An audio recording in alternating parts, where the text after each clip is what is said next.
From fantastic wheel-to-wheel racing on track to political controversy off it, the 2022 Formula 1 season had it all. So, as we count down the final moments before the cars get back on the racetrack, let's look back at the storylines that dominated last year. Ferrari's gaffes.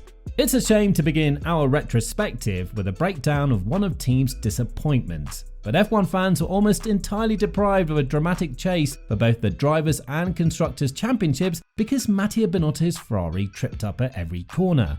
Charles Leclerc led the F1 statistics in pole positions, getting that crucial fastest qualifying lap 9 times throughout the campaign, demonstrating that the prancing horses had the machinery and capability to be the fastest on almost every track. The problem is, Leclerc converted on those opportunities shockingly few times, getting both pole and race win just 2 times. Meanwhile, teammate Carlos Sainz had only once converted a qualifying victory into a Grand Prix victory, the first of his career during a clinical weekend at Silverstone. To put that in context, while Max Verstappen started at the front less frequently, he only failed to convert pole position into a race win once. In this instance, Red Bull, an incredibly well-run organisation from its strategist to its pit crew, deserves credit for its near-flawless execution. No strategic blunder exemplified Ferrari's season more than the shambles at Monaco, Leclerc's home race. Leclerc sat in pole position heading into the Monaco Grand Prix, a circuit where starting from the front is critical. Looking set to finish 1-2, Ferrari made the perplexing decision to double stack both Sainz and Leclerc. However, while Leclerc was on his way to have his tyres changed, he was told to stay out. Of course, it was too late, and the Monegasque driver was forced to sit and wait for Sainz, the new race leader, to change his tyres. Later, Red Bull would execute a flawless double pit stop for Sergio Perez and Verstappen, resulting in the former's first victory of the season. Such missteps occurred all throughout the season, raising questions about whether Binotto was making decisions or simply presenting options to Leclerc and Sainz to choose while racing. It's still unclear whether this is all about Binotto or the team as a whole. However, the now fired team boss cannot be used as a scapegoat in the coming year. Hopefully, Ferrari learned from its numerous blunders because it will undoubtedly be expected to perform in 2023. Coscap Saga. For years, there has been talk of introducing a Coscap in Formula 1. The most notable progress occurred in 2010 when 3 teams, Virgin, Hispania and Lotus, joined the grid on the condition that a Coscap be imposed during the next Concord agreement. But the implementation of a Coscap was delayed and only 2 of the 3 teams mentioned made it into the hybrid era. And even then, their tenures were brief. Caterham 1 season and Virgin, now owned by Marussia, 3 seasons.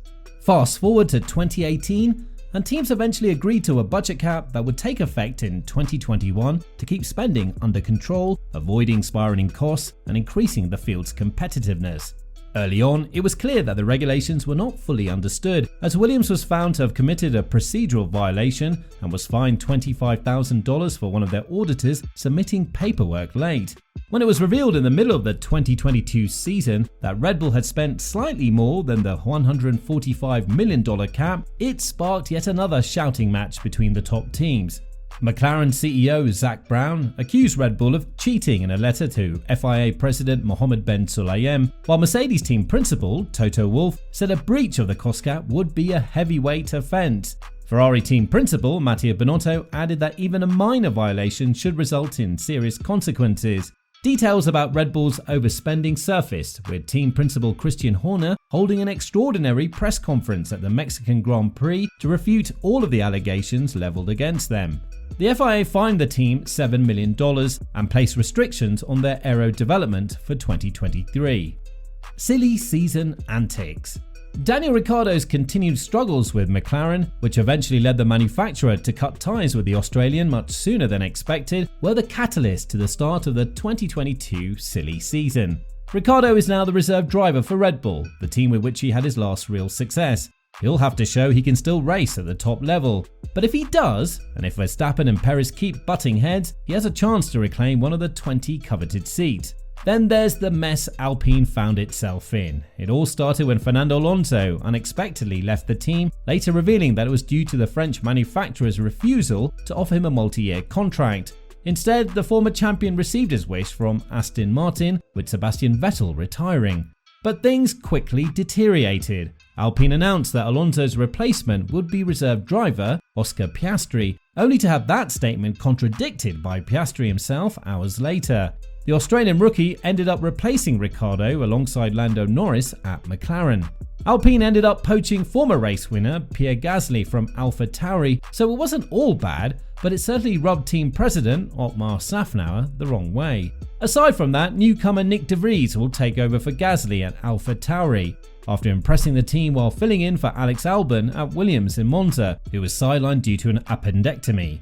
The 27-year-old will drive alongside Yuki Tsunoda. De Vries finished 9th and was named Driver of the Day, earning 1/4 of Williams' 2022 points and tying Nicholas Latifi. Finally, Logan Sargent will take over as F1's first full-time American driver since Scott Speed in 2007, succeeding Latifi at Williams. Sebastian Vettel's retirement. Since he left Ferrari at the end of 2020, the biggest question mark about Sebastian Vettel has been, when will he retire? Vettel could have walked away from the Scuderia with 4 titles, 53 victories, and a slew of records on his resume, but he chose to race on with Aston Martin. To his own admission, the 2-year stint has not gone as planned in terms of competition, with only 1 podium to his name in Azerbaijan 2021, although he was kicked out of 2nd place in Hungary later that year due to a lack of fuel post-race.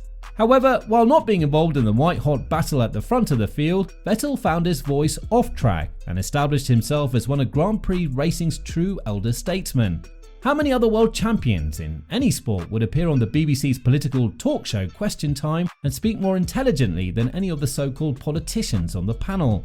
He pointed out his own hypocrisy in caring about the environment while driving in Formula 1. It wasn't something he could reconcile, and so at the Hungarian Grand Prix, he announced his retirement at the end of the season. He finished 10th in Abu Dhabi, 12 years after becoming the youngest world champion in Formula 1 history, while also pleasingly leading the 3,500th lap of his career in the United States. Vettel's departure comes at a time when F1 desperately needs voices like his shouting from the pit lane, but his legacy as one of the sport's best drivers will live on. As F1 journalist Scott Mitchell put it, "It's a huge loss to F1 and not something a single driver will be able to replace. Vettel had a rare mix of sporting pedigree, personal gravitas, and genuine enthusiasm for the causes he pursued. Vettel may no longer have been part of the absolute elite, but the grid is still weaker without him, and the F1 community will be a poorer place for his absence."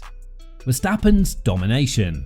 A video about the biggest stories of 2022 would be incomplete without mentioning Max Verstappen's triumph. No matter how much Ferrari managed to mess up their own chances, it doesn't detract from Verstappen's title defense, which was one of the most dominant performances in recent memory. The Dutch driver won 15 races in a single season, smashing the previous record of 13 held by legends of the sport, Sebastian Vettel and Michael Schumacher. Granted, the 2022 season admittedly had more total races than when Vettel and Schumacher claimed 13 victories, but Verstappen won more than 68% of races, which would only put him behind 2004 Schumacher and 2013 Vettel in the sport's entire history.